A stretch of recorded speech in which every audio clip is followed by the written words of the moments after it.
qaar ka mid ah dadka naafada ay ku dhaqan magaalada Laascaanood ayaa ka hadlay dhibaatooyinka haysta iyo waxqabad la'aanta ay ka tabanayaan dhinacyada bulshada iyo maamulka waxayna ka dayriyeen xaaladooda nololeed iyagoo ka codsaday bulshada ku nool magaalada iyo maamulkuba inay u gargaaraan kana taageeraan dhinaca daryeelkooda iyagoo sheegay in naafada gobolada kale la siiyo taageero buuxda halka aan iyaga aysan jirin cid caawisa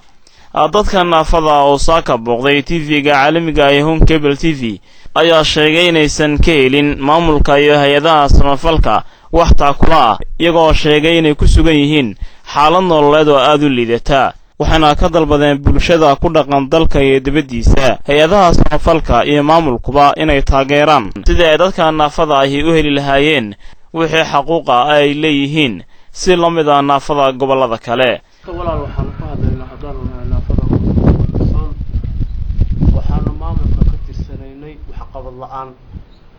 iyadoo aan laga siinin caawimooyinka waxba marka hadaan naafada gobolka soo waxaan ku jirnay mugdi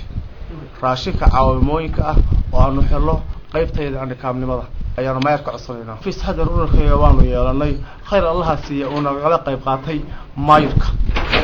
cusub maayarkaysa tunku